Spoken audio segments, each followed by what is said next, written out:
प्रीवियत नमस्ते। रूसी भाषा को जानने के एक और वीडियो में आपका स्वागत है।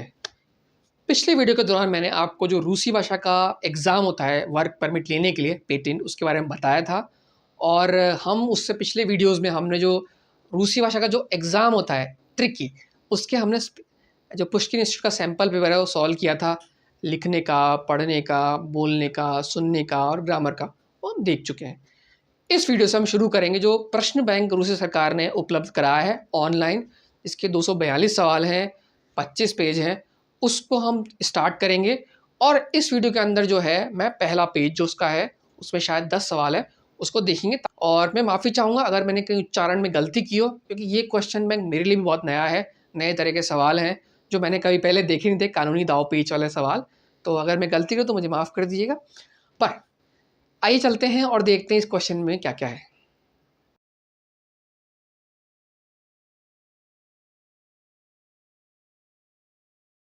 आगे बढ़ने से पहले आपको 2 या 3 चीज़ें बताना चाहूँगा जो आपके काम आ सकती हैं।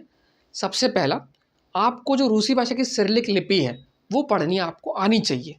बहुत आसान है। सबसे पहले वीडियो से हम इसको देख रहे हैं और पहले 8 वीडियो हमने देखे हैं, बहुत आसान है। उससे फ़ायदा हो कि आपको जो है जो बहुत सारे नए-नए जो वर्ड्स हैं उनमें जो कॉमन वर्ड्स हैं जो अंग्रेज़ी से भी आए हैं या आपको ईज़ी लगते हैं वो आपके लिए फ़ायदेमंद होंगे। ठीक है? वो आपको आना चाहिए। और क्योंकि पेपर रूसी भाषा में होगा तो आपको सिरिलिक तो आनी चाहिए, वो हिंदी और अंग्रेजी में तो नहीं होगा। दूसरा, इस पेपर को आप खुद भी सॉल्व कर सकते हैं। ऑनलाइन जो एग्ज़ाम जो पेपर है उसको आप डाउनलोड भी कर सकते हैं या ऑनलाइन भी कर सकते हैं। उसमें आंसर की भी है, सब कुछ है, तो आप खुद भी कर सकते हैं। और मेरा सुझाव रहेगा कि जब आप एग्ज़ाम दे रहे हैं, उससे पहले कीजिए, उसके आस-पास कीजिए। पहले भी कर सकते हैं क्योंकि इसमें जनरल सवाल हैं, बहुत सारे जी वीज़ा से संबंधित नियम है, आपके कानूनी अधिकार या ऐतिहासिक सवाल जो इन्फॉर्मेटिव है, काम आ सकते हैं। आप पहले भी कर सकते हैं, लेकिन एग्ज़ाम से पहले पढ़ना थोड़ा फ़ायदेमंद रहेगा। ठीक है? और तीसरा जो है, अगर आप एग्ज़ाम नहीं भी दे रहे हैं, ठीक है? तो इन सारे वीडियोज़ को और सवालों को एक इन्फॉर्मेशन की तरह से लीजिए कि रूस में अगर आप कभी जाने वाले हैं, तो आपके क्या-क्या अधिकार हो सकते हैं, आपके क्या-क्या दायित्व हो सकते हैं, आपको कहाँ से क्या इन्फॉर्मेशन मिल सकती है, ऐसे सवालों में क्वेश्चन बैंक में दिए हैं। तो अगर आप एग्ज़ाम नहीं भी दे रहे हैं अभी भविष्य में बहुत जल्दी, तो भी ये वीडियो आपके लिए इन्फॉर्मेटिव हो सकता है क्योंकि मैंने हर चीज़ डिटेल में समझाई है। ठीक है? तो इसको एग्ज़ाम पास करने से ना देखते हुए रूस में जाने के जो नियम कायदे हैं उनको समझने के हिसाब से भी आप देख सकते हैं। ठीक है? तो बहुत हो गया मैंने बहुत कुछ बोल दिया। अब आइए चलते हैं इस एग्ज़ाम को, देखते हैं इसका पेपर कहाँ है और इसको सॉल्व करते हैं। देखिए हम आ गए हैं यहाँ पे जो रूसी सरकार का जो क्वेश्चन बैंक है, ठीक है, उसको हम देख सकते हैं। यहाँ पे इसमें काफ़ी सारे सवाल लिखे हुए हैं आपने, 1 से लेके जो इसमें सवाल हैं और इसमें 1 से लेके 25 पेज हैं, है ना? 242 सवाल हैं, इसके अंदर 242 सवाल हैं और 25 पेज है इसके अंदर काफ़ी सारे सवाल हैं। तो थोड़ा सा बड़ा कर लेते हैं, ठीक है। तो यहाँ पे ये लिंक जो है इस क्वेश्चन बैंक का दूसरी सरकार का दिया हुआ है। और ये जो भी इंसान जो वर्क परमिट या उस तरह के सवाल जो एग्ज़ाम होते हैं उनमें इसकी बहुत ज़रूरत पड़ सकती है, जिसमें इस तरह के सवाल हैं। जैसे कि जो पहला ही सवाल है ये आपको पूछ रहा है कि भाई जो इसमें रूस का झंडा कौन सा है। तो मैंने आपके लिए सारे के सारे 25 सॉल्व किए हैं और आने वाले वीडियोस में आएंगे। लेकिन आप चाहें तो खुद भी सॉल्व कर सकते हैं। जैसे कि यहाँ पे ये सवाल है ना, तो इसमें आप इस पर इनमें से कोई सा भी जवाब पे क्लिक कर सकते हैं अगर आपको पता नहीं है तो। जैसे मान लीजिए पूछ रहा है उकाशियते गेर्ब रसिस्की फदरत्सी, ये मेरे ख्याल से पूछ रहा है कि जो प्रतीक चिन्ह कौन सा रूसी गवर्नमेंट का या रूसी सरकार का। तो मान लीजिए आपने ये क्लिक किया है ना इस सवाल पे और आपने इस पर क्लिक किया तो चेक करने के लिए, है ना, ये गलत है, नी बेरियो, ये गलत नहीं है, ये गलत है मतलब सही नहीं है। ठीक है, अगर आपने इस पर क्लिक किया, ठीक है, फिर देखिए ये बताएगा ये भी गलत है। आप इस पर क्लिक करेंगे तो बता देगा कि भाई ये, तो ये सवाल का जवाब ये है। ठीक है, तो इस तरह से आप इसको ऑनलाइन क्वेश्चन में कर सकते हैं। और इसमें जो है शुरुआत के सवाल काफ़ी टफ हो सकते हैं, काफ़ी इमिग्रेशन लीगल सवाल होंगे और रूस में कौन सा शहर कहाँ है, किस देश को क्या क्या होता है शुरुआत में। और जब हम आगे बढ़ेंगे, ठीक है, जैसे आगे बढ़ेंगे जैसे कि 25वां है, तो इसमें ऑडियो वाले सवाल आएंगे, ना, ये ऑडियो है, इसको जैसे क्लिक करेंगे, तो ये ऑडियो वाली आवाज़ आ जाएगी इसके अंदर, ये ऑडियो से बजने लग जाएगा और आपको जो है ऑडियो वाला सवाल करना पड़ सकते हैं। मैंने आपके लिए ऑडियो डाउनलोड करके और सवाल करने की कोशिश की है। तो ये पेज 25 में आएगा, तो ये पेज 25 है, ऐसे पेज 24 हो गया, इसके अंदर भी ऑडियो वाले सवाल हैं। पेज 23 हो गया, इसके अंदर भी ऑडियो वाले सवाल हैं ना। 20 के अंदर भी 1-2 सवाल हैं, और ये सारे सवाल ये जो सवाल है इमिग्रेशन का जो पेपर होता है, जो फॉर्मूला था उसके हिसाब से पूछे गए हैं। तो इस तरह से इसमें काफ़ी सारे सवाल हैं, काफ़ी सारी चीज़ें हैं, और 242 सवाल अगर आप कर लेंगे तो आपका कॉन्फिडेंस भी बढ़ जाएगा और आप एग्ज़ाम दे पाएंगे। तो ये A1 लेवल के हिसाब का पेपर है। ऐसे और भी लेवल होते हैं, A1 का बाद A2, B1, उसके भी अलग अलग क्वेश्चन पेपर हैं, वो ज़्यादा कॉम्प्लिकेटेड होते हैं, हम उन पे जाने वाले वैसे भी नहीं हैं, ठीक है। तो मेरे ख्याल से ये आपको समझ आ गया होगा। आप चाहे तो इसको खुद भी कर सकते हैं, लिंक दिया हुआ है, और चाहे तो इसका प्रिंट आउट ले सकते हैं, है ना, और उसको अपने से कर सकते हैं। मैंने आपके लिए प्रिंट आउट लेके हर पेज को अलग अलग, हर सवाल को आपको समझाने की कोशिश की है, ठीक है। तो ये आपका जो है बेसिक इंट्रोडक्शन हो गया इस क्वेश्चन बैंक का, लिंक इसका नीचे दिया होगा। अब आइए इसको सॉल्व करते हैं। इस वीडियो के अंदर पेज 1 करेंगे और बाकी फिर हम आने वाले वीडियोस में 2, 3, 4 ऐसे करके देखेंगे, ठीक है। आइए चलते हैं। देखिए, मैंने आपके लिए ये कोशिश की है कि इसको और अच्छे समझाने के लिए। अब अगर आपको कोई अक्षर छोटे बड़े लग रहे हो तो आप इसका प्रिंट आउट खुद भी ले सकते हैं और उसको समझ सकते हैं। तो ये सबसे पहला सवाल है उकाजियत, सबसे पहला जो सवाल है ना, पेज नंबर 1 का जो सबसे पहला सवाल है ये उकाजियती गिर्ब रसिस्की फेडरेसी। तो ये आपको रूस के झंडे, 3 झंडे इसने दिए हुए हैं, उन 3 झंडे में से पूछ रहा है ना। तो मेरे ख्याल से जो पहला झंडा है वो चीन का है, दूसरा रूस का है, तीसरा शायद क्रोएशिया का है। तो ये इसका, ये दूसरा वाला जो है इसका आंसर होगा। बस इसका मतलब ये है, ये आपसे सवाल आया तो आपको इसको टिक करना है, इसमें कोई वो नहीं है, ये तो देश का झंडा है, ठीक है। इसके अलावा एक जो शब्द आप याद रख लीजिए, है ना, हम पहले भी देख चुके हैं पुष्किन इंस्टीट्यूट वाले में, जो होता है इनोस्त्रानिक। इनोस्त्रानिक जो होता है ये इसका होता है विदेशी, और आगे आएगा इनोस्त्रानिक, और एक है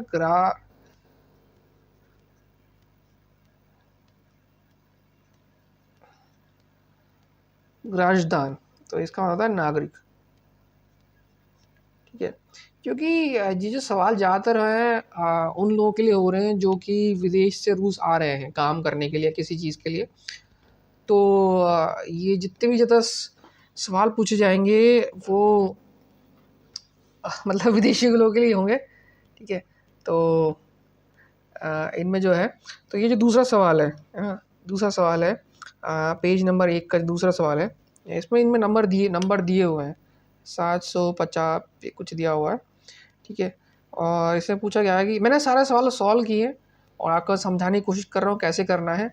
इसमें कुछ जगह पे तो मैं आपको ग्रामेटिकली समझा सकता हूँ, लेकिन कुछ में तो जैसा वह वही वैसा ही है, ठीक है। तो आपको उसको देखना होगा, ठीक है। तो है उस गी पा मेदी मेदी मेडिसी नोस्कोमी स्त्राखो वानियो रास्पो रास्रो रास्रो स्त्रान्यात्स्या, बहुत लंबा वर्ड है, ठीक है। तो रास्प्रो स्त्रान रास्प्रोस्त्रान यात्स्या, ये शायद रेस्पिरेटरी की टाइप से। तो ये हो रहा है कि भाई मेडिकल इंश्योरेंस सर्विस किस किस पे अप्लाई होती है, ठीक है। ये सवाल, इसका मीनिंग यही है ना। अगर आप यहाँ पे ये मेडिस कौमी स्त्रान में पर पढ़ें यहाँ पे, तो समझ जाना कि मेडिकल इंश्योरेंस की बात हो रही है, ठीक है, मेडिकल इंश्योरेंस की बात हो रही है। और ना, तो इसका बहुत सिंपल सा है भाई, यहाँ पे ना जास्त्रा खोवानिक खोवानिक खोवानिक इनोस्त्रार्निक राजदान, है ना। तो ये क्या है कि भाई ये जो मेडिकल इंश्योरेंस सर्विस जो है, जो उनको मिलती है ना, मतलब आप विदेश जाएंगे, रूस में रहेंगे, तो मेडिकल इंश्योरेंस सर्विस किसको मिलती है? वही वाले जिन लोगों ने इंश्योरेंस करा चुके हैं, वही विदेशी नागरिक इनोस्त्रानी ग्राहक नहीं, विदेशी नागरिक, इनोस्त्रान मतलब विदेशी नागरिक जो पहले से इंश्योरेंस करा चुके हो उनको मिलती है। मतलब यूँ है कि इंश्योर्ड पर्सन को, जैसे कि आप गाड़ी का भी इंश्योरेंस वगैरह लेते होंगे ना, तो जिसने इंश्योरेंस करा रखा है उसी को सर्विस मिलेगी, इस तरह का ये सवाल है। तो ये तो दूसरा सवाल हो गया। अब यार ये इसमें आप अपना ट्रिक ढूंढ लीजिए, इसको कैसे याद क्या रखना है ना। मतलब आप जब एग्ज़ाम देंगे तब आप इसको दोबारा स्टडी कर लेना, इस तरह के सवाल, क्योंकि इसमें सवाल ये कुछ 250 का क्वेश्चन बैंक है, उसमें कुछ 100 सवाल ऐसे हैं ना। तो ये सवाल ही इनमें से मेरे ख्याल से पूछे जाएंगे, लेजिस्लेशन और हिस्ट्री के सवाल जो होंगे। और कुछ सवाल तो बहुत ईजी है, जो इतिहास का सवाल है, और जो लेजिस्लेशन वाले सवाल हैं, लीगल जो है कि आपके अधिकार क्या क्या, वो टफ है। ठीक है, तो उनको देखना पड़ेगा। अब चलते हैं इसमें जो दूसरा देखते हैं, और इसी का पहला है ना। तो अब ये जो है अगेन यहाँ पे जैसे कि इमीत ली प्रावो इनोस्त्रानी ग्राक दानी।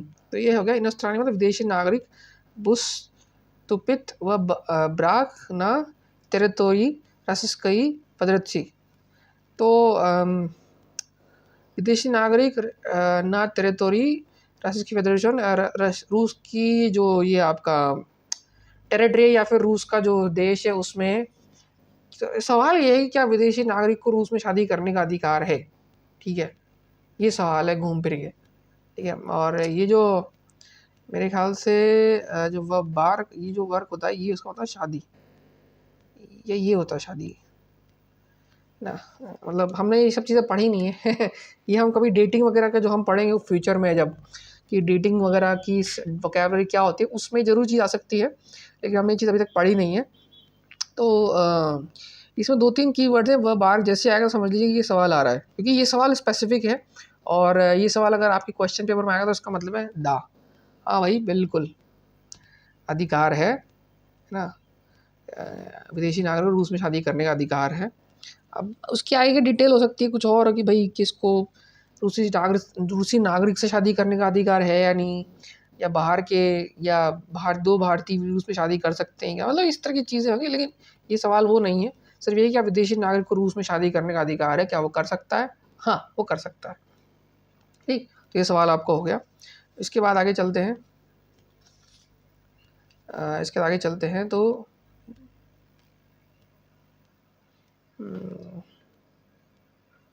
ठीक है, इसके आगे चलते हैं, और मेरे ख्याल से आपको साफ दिख रहा होगा, मैंने इसका जूम बड़ा कर दिया है। तो देखिए अब ये जो है ये सवाल आसान है। ठीक है, वरोसी नाखुदित्सा गोरद, वरोसी नाखुदित्सा गोरद, नाखुदित्सा का मतलब होता है स्थित, तब स्थित नाखुदित्सा, ये हम पहले भी देख चुके हैं, मतलब स्थित, और ये गोरद मतलब शहर। तो रूस में कौन सा शहर है, ठीक है। अब इसके लिए चीज़ ये कि आप अगर आपने मैप वगैरह देखा हो जो हमने पढ़ा था जब व और ना का प्रपोजिशन केस, तो हमने कुछ रूस के शहरों की बात की थी। ठीक है, लेकिन आप पढ़ सकते हैं, जैसे कि ये है विलेन्यूस, ये लिथुएनिया में है विलेन्यूस। उसका रोस्तोव-ना-दोन, रोस्तोव-ना-दोन एक शहर का नाम है रूस के अंदर। तीसरा है बुखारेस्ट, बुखारेस्ट रूस में नहीं है, रोमेनिया में। ठीक है, तो रोस्तोव-ना-दोन इसका जवाब हो गया। ठीक, ये बहुत सिंपल सा ये जो है सवाल है। ठीक, अब एक और जो है आपका सवाल आया यहाँ पे, ये और डिफ़िकल्ट सवाल है ना। तो इसमें पूछा गया मोजित लिबित सुक्राशोन स्रोक, मैं पूरा नहीं पढ़ूँगा, ये इनोस्त्रानो ग्राजदानी ना टेरिटोरियल रेस्क्यू फेडरेशन। तो ये विदेशी नागरिक रूस में है ना। तो इसके आगे मोजित मतलब कि ये होता है क्या अलाउड है, मोजित हमने देखा था अलाउड है कि नहीं है ना, कुछ मतलब अनुमति है कि नहीं है। तो इसमें जो इसका सवाल है क्या रूसी नागरिक, क्या विदेशी नागरिक रूस में रहना है ना। बीत मतलब जनरली होता है होना, बीत मतलब रहना या होना। तो क्या विदेशी नागरिक रूस में रहना उसकी जो ड्यूरेशन है, आपकी जो रहने की ड्यूरेशन है, क्या वो कम हो सकती है या वो छोटा हो सकता है? ये सवाल है घूम फिर के, ठीक है? तो इसमें जब आपको मौजूद दिखे, ये 2 वर्ड दिख जाएँ, ये वाले इनमें से 2 भी, तो मतलब कि हो सकता है। तो इसका सवाल ये होगा कि हाँ भाई, ये हो सकता है ना? अगर उसे रूस में घुसने से मना कर दिया गया हो, है ना? मतलब ये डिपोर्टेशन की बात हो रही है कि अगर आपके पास जो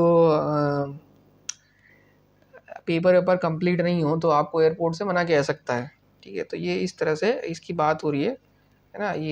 तो ये जो वर्ड है, ये यहाँ पे, ये आपका उसका होता है इसका था घुसना या एंट्री करना। ये जो वर्ड है यहाँ पे, ये याद रखिए, ये एंट्री वाला वर्ड है। इसका मतलब होता है घुसने से मना कर दिया गया, मतलब इसका होता है एंट्री करना, है ना? जहाँ तक मुझे समझ आया। तो उसको मना कर दिया गया तो हाँ भाई, उसका ड्यूरेशन छोटा सकता है, आपको डिपोर्ट किया जा सकता है। ऐसा होता भी है, तो मतलब होता भी है, बहुत सारी कंट्रीज़ करती हैं। अगर आपके पेपर कंप्लीट नहीं हो या कुछ रिक्वायरमेंट नहीं हो तो आपको मना किया जा सकता है, और वो हर देश का अधिकार होता है ऐसा कुछ कर नहीं सकते, ठीक है? तो अब चलते हैं अगला, है ना? अगला भी जो है, देखिए फिर से ये कि ये जो शब्द आया घुसने का, ठीक है? हाँ, वो ये है आरएफ, ये आरएफ है रसिस्की फेडरेशन। यहाँ पे उसने ये जो इस रसिस्की फेडरेशन ऊपर था यहाँ पे, ठीक है, इसको छोटा कर दिया आरएफ। तो ये रशियन फेडरेशन या रूस गणराज्य, ठीक है? ये बोल रहा है प्लुचायत ज़ापलनायत। तो ये बोल रहा है रूस में आते समय क्या क्या भरना पड़ता है, मतलब एक तरह से घुसते टाइम, रूस में आते समय घुसते टाइम क्या क्या भरना पड़ता है ना? तो यहाँ पे एक तो ये था पेटेंट कार्ड बोल रहा है, पहला ऑप्शन, है ना? ये पेटेंट कार्ड जरूरी नहीं है, माइग्रेट्स, तो ये मिग्रात्सियो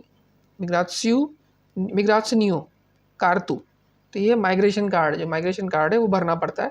इसका जवाब ये है, मतलब आपको रूस में आते समय ये चीज़ भरनी पड़ती है। मतलब जैसे आप अगर आप विदेशी यात्रा कर रहे हो तो पेपर देते हैं, आजकल शायद पेपर नहीं होगा, लेकिन पेपर भरना पड़ता है, एक कार्ड जिसमें बताते हैं कि आप कहाँ जा रहे हैं, कहाँ से आ रहे हैं, और अगर आपकी कोई डिटेल वगैरह है कुछ, तो उस तरह की चीज़ें भरना पड़ता है। तो ये माइग्रेशन कार्ड होता है, या तो आपके पास वीज़ा हो और वीज़ा के अलावा बहुत चीज़ें हों, बट ये हो सकता है ये भरना पड़ जाए, तो ये जनरली भरना पड़ता है। तो इस सवाल इसका होगा, ठीक है? तो आपको ये चीज़ें बहुत टफ लग रही होगी, और ये आपको तभी करना है जब आप एग्ज़ाम दे रहे हो और रूस में हो, और ये सब सवाल के मेरे ख्याल से ये क्वेश्चन बैंक इसीलिए कि भाई ये जो सवाल है हिस्ट्री और लेजिस्लेशन से जुड़े सवाल है, ये तो कुछ भी हो सकता है, लेकिन इन्होंने क्वेश्चन बैंक दे दिया तो ये सवाल बहुत टफ हो जाएंगे। बट आपको ये सवालों के मतलब हर चीज़ जानना ज़रूरी नहीं है, कोई ट्रिक ढूंढ लीजिए। मैं कोशिश की पर मुझे मिल नहीं पाई, आप जब पढ़ें तो आप भी ढूंढ लीजिए कि इस सवाल का जवाब ये, जैसे वर्ड आ गया ये और ये आ गया, तो इसका मतलब ये है कि माइग्रेशन कार्ड, ठीक है? ये सवाल ये है, ठीक है? हिंदी में ट्रांसलेट करके देख सकते हैं इसको, प्रिंट आउट लेके, ठीक है? आप कर सकते हैं। और ये बहुत अगर आप ये जो इसमें जो रूसी लिखी हुई है बहुत मुश्किल है, मेरे लिए मुश्किल है, क्योंकि इस तरह की आम बोलचाल रूसी भाषा नहीं होती है, लोग नहीं यूज़ करते हैं। ये तो बहुत लेजिस्लेटिव जैसे बोलते हैं ना, कानूनी वो है, वो तो हम पढ़ ही नहीं रहे हैं, तो ये आपके लिए टफ हो सकता है। लेकिन चिंता की कोई बात नहीं है, इसको तभी करिए जब आप जो है एग्ज़ाम आपको देना पड़ जाए, है ना? उससे पहले कोई ज़रूरत नहीं देने की आपको, तो परेशान होती है। अब जो है एक जो जैसे इतिहास का सवाल भी हो रहा है ना, तो इतिहास के सवाल जो है आपसे पूछा जा रहा है कि यहाँ पे अधीन द्वार त्रिचित्रीय प्यार से सेम यानवरिया व राशि प्राज नायुत 7 जनवरी को, ये इसका होता है उत्सव मनाना, प्राज नायुत, कि भाई उत्सव, तो 7 जनवरी को रूस के क्या मनाते हैं, कौन सा उत्सव मनाते हैं, कौन सा फेस्टिवल सेलिब्रेट करते हैं ना? तो अब यहाँ पे एक चीज़ याद रखने की ज़रूरत है, जो मेरे ख्याल से आपको पता भी होगा, जैसे क्रिसमस हम 25 दिसंबर को मनाते हैं, लेकिन जो क्रिसमस यूँ समझ लीजिए कि रूस में ऑर्थोडॉक्स क्रिश्चियनिटी को मानते हैं, ठीक है? ऑर्थोडॉक्स क्रिसमस, ऑर्थोडॉक्स क्रिश्चियन होते हैं रूस में लोग जो मानते हैं, ठीक है? ये ऑर्थोडॉक्स क्रिश्चियंस, है ना? तो ये ऑर्थोडॉक्स क्रिश्चियंस होते हैं रूस के अंदर, जो मतलब वो क्रिश्चियनिटी को ही मानते हैं, लेकिन ऑर्थोडॉक्स क्रिश्चियंस, तो वो जो हर चीज़ मनाते हैं, जो भी फेस्टिवल होते हैं, वो 14 दिन बाद मनाते हैं, 2 हफ्ते बाद, ठीक है? अब इसका रीज़न हम नहीं जाएंगे, वो रिलीजियस मैटर है ना? तो रूस में जो क्रिसमस होता है वो 7 जनवरी को मनता है। ठीक है, ये रोश देस्तोवो क्रिस्तोवो, ठीक है। ऐसे जो ईस्टर मनाते हैं, ईस्टर रूस में 14 दिन बाद मनता है ना। जो भी बाकी देशों में जो ईस्टर का सेलिब्रेशन होता है, रूस में 14 दिन बाद मनता है। ठीक है, तो ये 7 जनवरी को क्रिसमस मनाते हैं रूस के अंदर। ये इसके अलावा एक और जो इसके बाद वाला सवाल है ना, ये जो सवाल है ये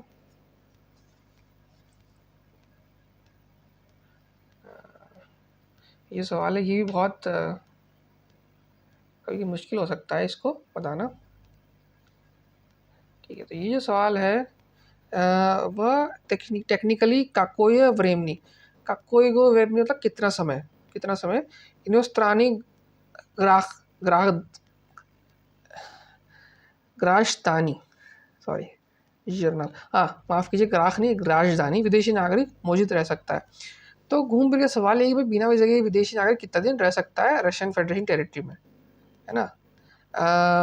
यहाँ पे जो है एसली एमुनी वीज़ा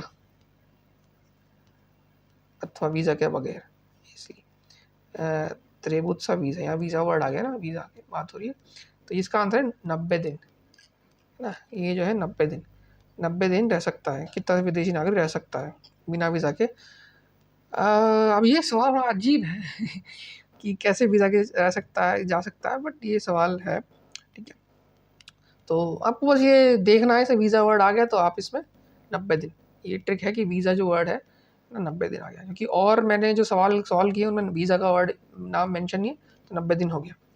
ठीक है, तो ये आपकी जानकारी अच्छी बात है कि भाई लेजिस्लेशन आप समझ रहे हैं रूस का, और 90 दिन आप रह सकते हैं। तो किस तरह का वीज़ा, किस तरह का परमिट होता है वो तो डिटेल जाएंगे, लेकिन ऐसे ही एक और यह है, ये शायद माफ़ कीजिए पेज कट गया है, प्रिंट आउट में से गलती होगी। ठीक है, तो प्रिंट आउट में गलती हो गई है। और तो ये है रूस का झंडा, ये रूस का झंडा है, ये तुर्की का है और ये स्वीडन का है। आप इसको हम देखेंगे और कहाँ गए सवाल। ठीक है, तो ये झंडा हो गया, ये कट गया है, इसको ऐसे आना चाहिए था लेकिन ये कट गया है। ठीक है, कोई नहीं, कट गया तो ये आप उसको ऑनलाइन देख के प्रिंट कर लीजिए, पर रूस का झंडा आपको पता होना चाहिए। मतलब रूसी सरकार का पेपर है तो वो किसी दूसरे देश का झंडा तो नहीं पूछेंगे आपसे। ठीक है, तो ये अगला सवाल जो है, ठीक है, तो एक है 23 फरवरी व रूस की अतमिचायुत फिर वही है कि उत्सव मनाना, दोनों एक जो पिछला वर्ड था और ये वाला था उत्सव मनाना 23 फरवरी को। अगर रूस में कोई भी डेट पूछी जाए तो ऑलरेडी उसका आंसर फिक्स्ड है ना। तो ये देन जाशनिका उत्चेस्तवा। अब ये जो है इसकी बड़ी इतिहास है इसका अच्छा खासा। एक तरह से जैसे देश में सेना दिवस होता है हमारे देश में, या नेवी डे होता है ना, एयरफोर्स डे होता है, आर्मी डे होता है। तो एक तरह से ये आर्मी डे की तरह इसको कहते हैं defenders of the fatherland day, यानी कि जो आपके पूर्वज हैं जिन्होंने देश की रक्षा की, बाहर से आक्रमण से बचाया या जंग लड़ी, उनके लिए तो 23 फरवरी को ये दिन मनाया जाता है ना। इस तरह का उत्सव मनाया जाता है उन सैनिकों की याद में। ठीक है, तो इसको इस तरह से आप देख सकते हैं। और मतलब 23 फरवरी आप पढ़ सकते हैं, 23 फरवरी आया तो आपको ये लगाना है दिन। ठीक है, मतलब फिक्स है ये, इसमें कोई लॉजिक कुछ नहीं है। लॉजिक सिर्फ इतना कि वो समझ में आना चाहिए क्या पूछ रहा है ये 23 फरवरी वाला। तो इस तरह से ये हो जाएगा। अब मेरे ख्याल से ये वीडियो काफ़ी लंबा सा हो गया है। इस वीडियो में शुरुआत में तो ये जो पहला पेज है इतना ही रखते हैं। अगले वीडियो हम करेंगे कि हम 2-3 पेज एक साथ करेंगे और ज़्यादा एक्सप्लेनेशन नहीं देंगे उसमें, क्योंकि इसमें एक्सप्लेनेशन इतना है नहीं। तो मेरे ख्याल से आपको ये आपको बहुत टफ़ लग रहा होगा, और ये टफ़ है ये क्योंकि इस तरह की जो रूसी है हमने नहीं पढ़ी और हम इस तरह की रूसी भाषा पढ़ेंगे भी नहीं। ये लेजिस्लेशन, ये कानूनी है, ऐतिहासिक है, इतिहास है। हम सिर्फ आम बोलचाल पे जा रहे हैं जो आपके काम में आती है। तो आपको लेकिन सिरिलिक भाषा पढ़नी आनी चाहिए। ठीक है, आपको सिरलिक आएगी तो ही आपको कुछ एक चीज़ें यहाँ पे दिख जाएगी, जैसे कि यहाँ पे 23 ये फेब्रालिया, ठीक है, तो आपको बताया 23 फरवरी, तो यहाँ पे लगा देंगे, ठीक है, या आपको दिन ये सब, तो ये आपको सिरलिक पढ़नी आनी चाहिए। मीनिंग, आपको मीनिंग नहीं पता तो कोई बात नहीं, वो तो आप क्वेश्चन बैंक करेंगे तो आपको आइडिया लग जाएगी कौन का किस तरह का सवाल है। तो ये पेज 1 हो गया। मेरे हिसाब से आपको मज़ा आया होगा समझने में, बहुत सारी नई नई चीज़ें आई होगी, थोड़ा टफ भी लगा होगा, लेकिन जैसे जैसे आप आगे बढ़ेंगे यही सवाल बार बार रिपीट होंगे, अलग अलग तरीक़ों से पूछे जाएंगे, लेकिन सवाल काफ़ी सारे रिपीट हो जाएंगे। और धैर्य रखिए, ठीक है, ये इन्फॉर्मेशन भी है, एग्ज़ाम नहीं है, जानकारी भी है, ठीक है। तो इस वीडियो में इतना ही, मिलते हैं अगली वीडियो में पेज 2 और उसके आगे के सवालों के साथ, ठीक है। तब तक के लिए नमस्कार।